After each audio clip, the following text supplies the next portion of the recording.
I love changing people's lives. Like it's so fun and it's so great. And like once you see people going like, I didn't realize I could even do this. And I'm like, yeah.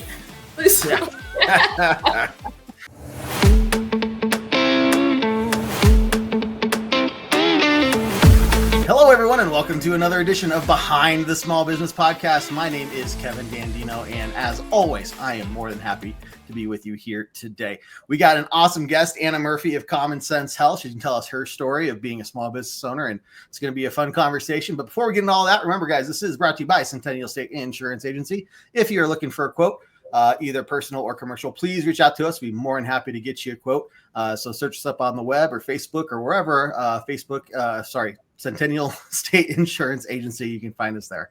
Also, guys, if you are a small business owner and you would love to be on this podcast, it is an open invitation. So please reach out to us and let us know that you would like to be on, and we will get you all set up. But with that being said, let's get into the fantastic conversation we are going to have today with Anna. Anna, how are you doing? I'm doing just fine. How are you? Not too bad. Well, hey, I do appreciate you taking the time to be with us here today. I know small business owners are incredibly busy, so to find any amount of time to sit down and just talk is probably not something that's built into your schedule very often. Sure. Yeah. I love talking too, so Well, there you go. I'm happy to be here. So Perfect. Yeah. Well, let's just start off with the same question I ask all the guests of just tell us all about you. What got you into this road of being a small business owner, and what made you want to get into like healthcare in general and stand up your business, and tell us all about that. Okay. Well, so I was a stay-at-home mom for 12 and a half years, and I have 3 children, and I always struggled with my weight since I was a child. And then I had my last baby was a surprise baby. And cool. I was like, with my surprise baby, I told myself, if I ever have a third baby, I'm going to get my life, like I'm going to figure all this out, right? I'm going to lose the weight. I'm going to figure it out. And I did. I had 3 10-pound babies. Like I was a large, babies. And, and I did, and I started, he is almost 10. He'll be 10 in October. And, it changed my life. I radically changed my life. And I am not the story where it was like in high school, I had my life together, and I never had my life together. And so like, I really love, mindset work and strength training. And I started at a gym. I got my certifications and I worked out at a gym as a personal trainer, and I love it. I loved it so much. This was back in Texas. We moved to Colorado 3 years, 2 days ago. And so when we moved up here, I became like the #1 trainer in my gym back in Texas. And it was super fun. What made me become a business owner was the gym was taking more than 50% of the profits. And so I was like, oh yeah. And so I was like, oh, this is super fun. I love this for me. Yeah. So, yeah. I would rather just like do all the work and figure it out and only have to pay Uncle Sam. You know what I mean? Yeah. And so that's what made me look into small business. But the thing that's really, really exciting, because being a personal trainer and like a nutrition coach, you would think, okay, how does that work when you're fully online? Right? Like, but it's very odd because most of my clients see like tenfold the results compared to being in person, because we have the gift of time and I have more time for my clients. Like you said, you're busy. I am 24/7 access to my clients. They can reach out to me. And so we can work on building a new relationship with yourself and the mindset that needs to happen when you're building a new healthy lifestyle. And so that's what, little did I know that was going to happen when I became a small business owner. And, but I'm really happy that it is, because now, I said I had 3 children. I get to work from home, and if they need me, they can, they get sick and stuff. So that's very helpful. So that's my road to being a business owner, because when you're like working in preventative healthcare, which this is what it is, because I always say the fountain of youth is not a fountain, it's a dumbbell. And I really want everyone to like take pride in themselves and like figure out going like, I can keep you out of the doctor's office, which is going to save you who knows how much money. And if I can do that, because I love a good thrift. I like to save money. And so like if I can get my people to save money down the road through building a healthy lifestyle, like my life is made, you know what I mean? Yeah. And so it's been really fun as a small business owner. I mean, lots of tears, lots of, you know, it's not easy to own your own business because it's all on you, but it is all on you too, which can be great. And when you change people's lives, that's the best part of my job is like, oh, you have a client who said you literally changed my life. Stops. So yeah. Well, I can see the passion in the face. Yeah. You know, it's very clear hearing you talk about it, just where the drive comes from. Yeah. And so I kind of want to ask, you mentioned this all online, right? So how new is this kind of, are you like on the front lines of trying this new online only, or has it been around for a while? Because to be honest, I mean, maybe I feel silly asking, but you don't know what you don't know, right? Yeah. Like you don't know what you don't know. No, this has been around for probably since 2011. But a lot of people don't realize that, right? Like you have to go into the gym and get a trainer. No, you can do it all online, and it's usually, fun fact, is usually like a quarter of the price compared to big box gyms. And then you're also, I always say, like, you could go to an in-person trainer and like pay the gym because they're getting a huge, or you can pay me and feed my children who like to eat. Yeah. You know? Well, you put it that way. It's like, I'm not twisting your arm, but you know, there will be children that are going to be starving if you don't go. No. Yeah. Well, it makes them go like, and I have 2 teenagers. And so it's like, they like to eat, you know? And so. Yeah.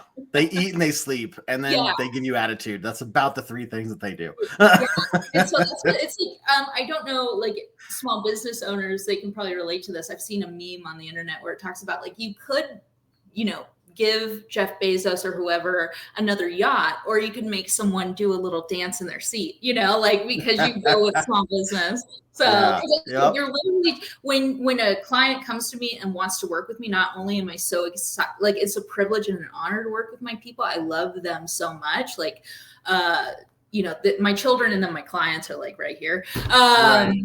It's like, you are literally changing my life too, because I get to be with my kids and stuff, and I don't have to go work at a gym or anything like that. And I get to change their lives. It's wonderful. I love my job. I love coaching.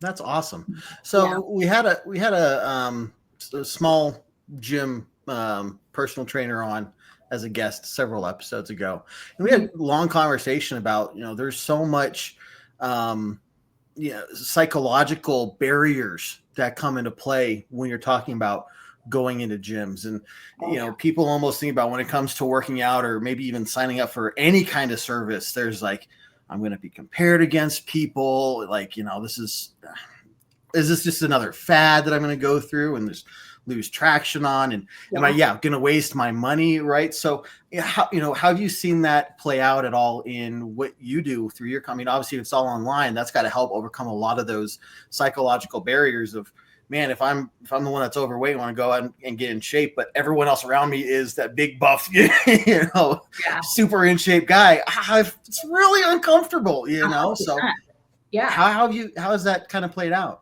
Well, multiple ways, actually, because you are 100% correct in the fact that I have people that will not step foot in the gym precisely because they do not want people to watch them. And so that is one of the wonderful things about being online, is because I can write home workouts, because they have an app that I pay for and stuff. And I'm like, you get to look at the app, you get to see it, and we just work with what you have. Now we can also do exposure therapy, right? Like, I don't want anything to control my clients except themselves, right? Like, it's just like, a lot of people don't want to step on the scale because that number will wreck their day. And I'm very pro therapy. I've been going for 6 years. And so like, I'm like, exposure therapy, we don't want that number to control you. And it's just same thing of like, in the gym, I'm not going to lie to my people and be like, they are going to look at you. They are going to look at you because you're new and you're probably something wrong. Right. I sometimes will just go on a rant on my Instagram about like, oh, that time that I was pregnant with a hack squat and I couldn't get out of the machine and I was desperate looking around for like, I don't know what I'm doing. Everyone has a story like that. Everyone is new. Like, and so one of my favorite quotes is like, be willing to suck at something that's new. You're going to embarrass yourself, but that doesn't mean it. Everyone in the gym has one of those stories. I have countless of like, well, I just look like an idiot. So, but I keep going because the results and the benefits outweigh those moments. I have probably tracked, oh my gosh, I've been going to the gym for over 10 years and probably a list less than 10 times I've had a bad experience. And I've done over like probably 1,500 sessions, right? And so it is scary. It's 100% scary. Normalizing that, going like, yeah, getting through the doors is the heaviest lift you're probably going to do at the beginning, because guess what? People are going to look. But most of the time it's an NPC situation where you are not the main character in their story. You just they see you, they might say something. I've had a handful of people going like, really? You're going to say that? But most of the time that you are in one ear and out the other.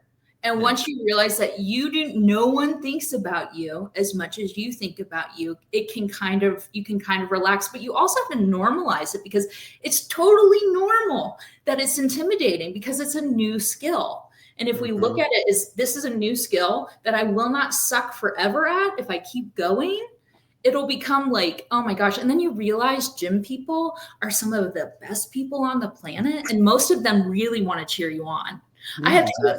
Yeah. And so it's like I will like be on a machine and vote, like cheer for people when I see them do pull-ups, like that. And that's 99.2% of the people, a large amount of people, you're going to get some crappy ones. That's just how, of course, they're everywhere in the world. Yeah. They're just a small percentage. Yep. And so what my advice for people is, sure, because I've had people who have severe anxiety where it's like, I can't get through. We're not going to even touch it. But if you really I really want to get through the gym, but I've got to exposure therapy, normalize the feeling of this is a new skill, and people will look, but it's not that big of a deal because they were new once too, can really help get through that big hump. Yeah. Yeah. It's a lot. And it's something that I'm glad I've gotten a chance to talk about multiple times on this podcast, because I think it's just something that needs to be talked about a whole lot more. I think once people overcome that feeling of this is just a them issue and realize, no, this is everybody. When you're sitting there and you're like, that memory pops back into your head a year later and you're like, oh, that embarrassment. And then you realize, and going to therapy myself for last year has helped me kind of sit there and be like, realize like nobody else is thinking about that. No. It's only you, and so the moment was there and then it's gone. So yes, 100%. It's so cool that you're adding that kind of capability into that.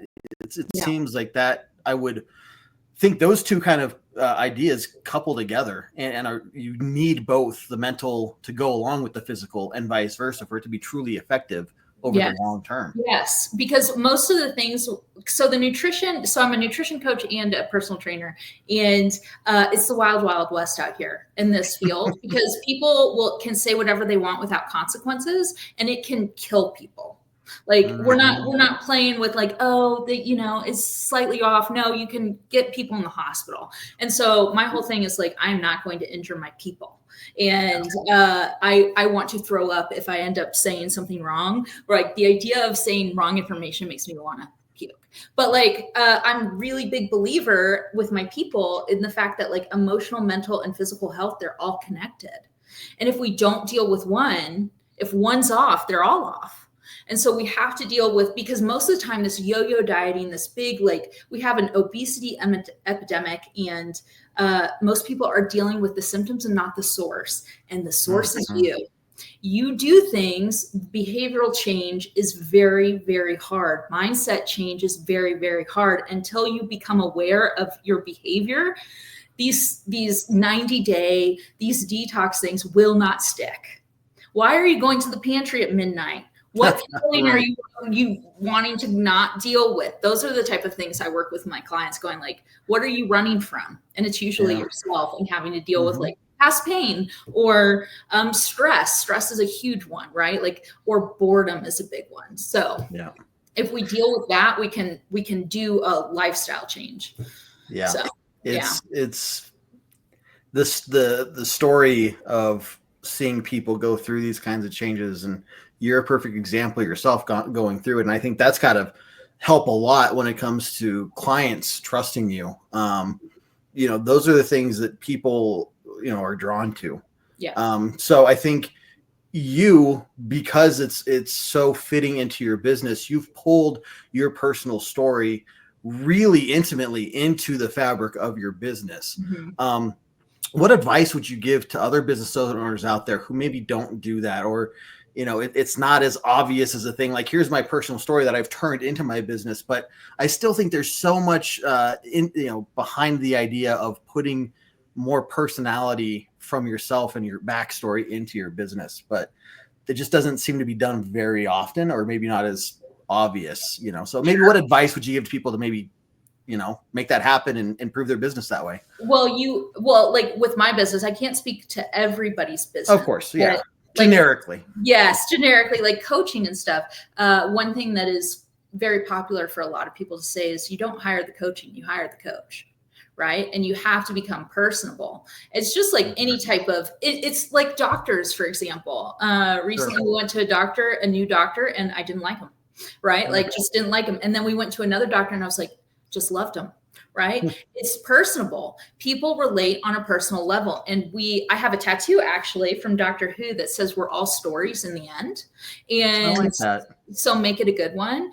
And people relate on stories. People learn and remember you by stories. And so your story is really important. It can be a reason why someone connects with me because I am not a typical, I was a stay-at-home mom for 12 and a half years, right? Like I always struggled with my weight. I would hide in the closet when I'd have to put on clothes or try to get new clothes, right? And people identify with that. And if you tell your story more, they can see themselves in your story, and that will make, not to like, it sounds almost manipulative, but it's not. You're just being honest of like, I identify with you. Oh, and if she can do it, so can I.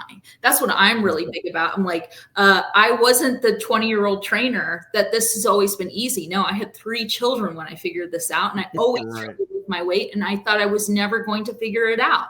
And I did, and I've kept it off for 10 years. And so I'm like, people identify it, and it's hopeful. Right. And so like, if you can be, and most people, vulnerability is a strength, because it's not fun to talk about like the fact that you've struggled with your weight your entire life. And that it's not fun to talk about how you cried in your closet when you had to try on a dress and it didn't fit, but how many people will relate to that, going like, oh, I just sat in the closet because some guy at the gym said something rude. You know what I mean? Like you can, and people can see themselves in you, and that will be almost build a loyalty of like, she knows how it feels, right? Then Barbie, not to say anything against Barbie, but like, like exactly. The struggle, people relate to vulnerability because it's a strength, and then they can see themselves in you, and that is what small business is like. Because you're hiring a coach, so you have to be vulnerable, because then that makes it safe for them to be vulnerable back. Because I'm always like with my clients, like I can't fix something. I can't help problem solve when you won't tell me. You've got to be vulnerable with me. And so I'll be vulnerable first.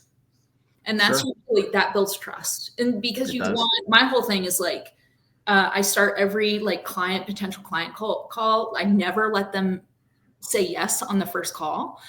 Nice. Bad sales. Don't do that. Like, I'm like, but it works for you. Yeah. Well, sometimes, occasionally. But I'm like, look, this is built on trust. Like, and if you don't trust me, what's the point? Yeah. You know what I mean? And so I'm like, I want to build a foundation of trust with my people. And if you don't trust me, I'd rather you just not work with me. You know what I mean? Like, because I have a lot. The idea of them not trusting me makes me want to puke. Right. Well, they're entrusting you with their future, and and this is, it may be the first attempt, to get things on track. It might be the 10th or 15th or 20th. Yeah. And is this going to be another notch of, well, that was a failure. I gave that a try and I'm still back to where I started. Yeah. Or is this going to be like, okay, I finally was able to get over that hurdle, and it involved being vulnerable. But that is such a rare thing for people to do nowadays, that to do that yourself first, putting yourself out there and being vulnerable.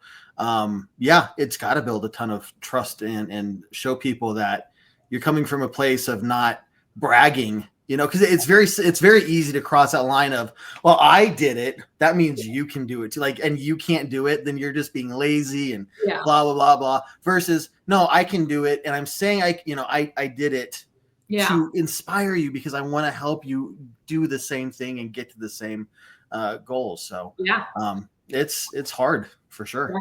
It is hard. And that's the thing that I'm always talking about.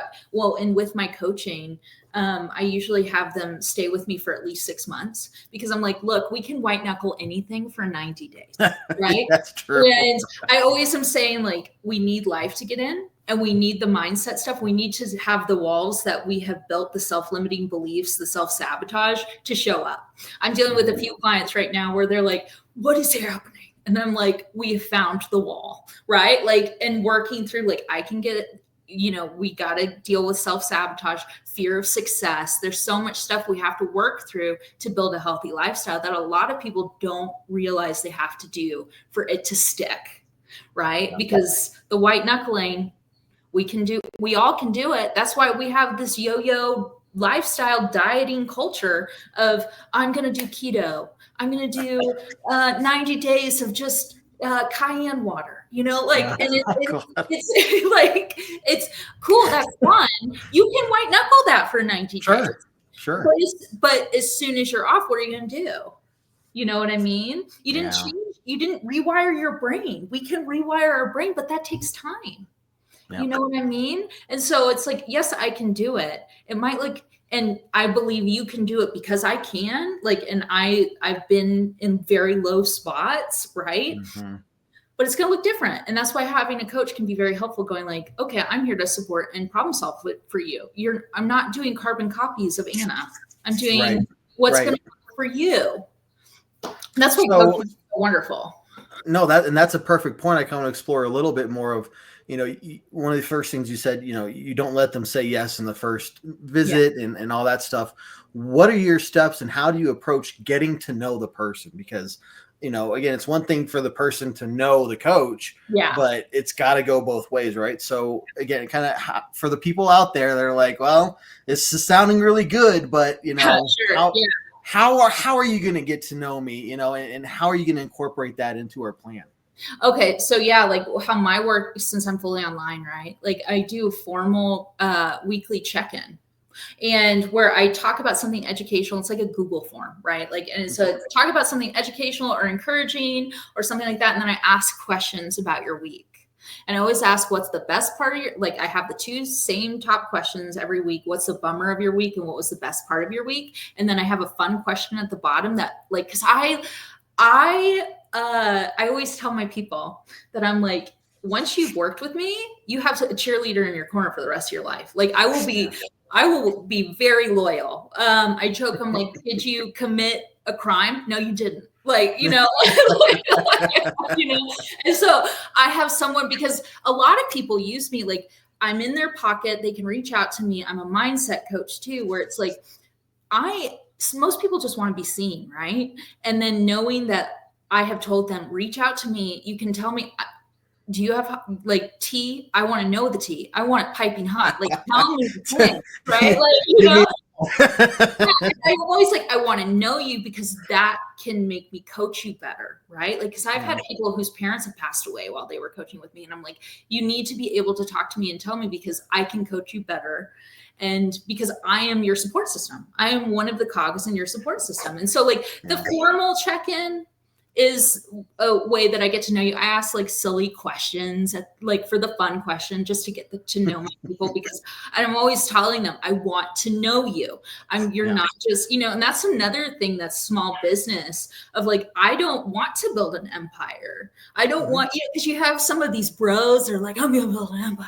And I'm like, I'm like, I have no desire to do that. I want to do one-on-one coaching. I want to change people's lives in an intimate, like, one-on-one way, because I deeply care about people and I want to see them believe in themselves. I always say, I believe in you and I'm going to hold it until I can give it back to you.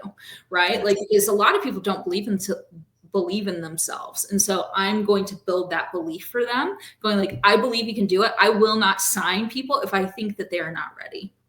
And sometimes I have stopped calls going like, you're just not ready. I'm so sorry. Like, I it is what it is. That's being truthful. And that's, in a way, to me, that's compassionate. Yeah. You're not going to set them up for failure. If you know right off the bat, they are not in the right mind space for this. Yeah. Why would you go through and say, yeah, give me your money. And I know you're going to fail anyway, but I got your money, like, that's not good. So love that. Yeah, 100%. And sometimes this is a part of coaching. And so like, if someone's listening to this podcast who's a coach, you're going to have people that just flake. That's just people. It's just, and you hate it as a coach because you're like, what could I be doing differently? Some people are just not ready and you thought they were and they weren't, because that's just part of it, right? Because you're dealing with people are going to people. And, but at the same time, like, I have seen people radically change their lives, and then another thing with my coaching is like, I don't want to keep you forever. What's the point of that? It's like, this is like a college course. You learn it. You don't need me anymore. Go frolic and be free. So that's the goal. But like, financially, personal training can be expensive. I'm pretty cheap, right? Compared to like big box gyms, but some people just can't. They can't. Yeah.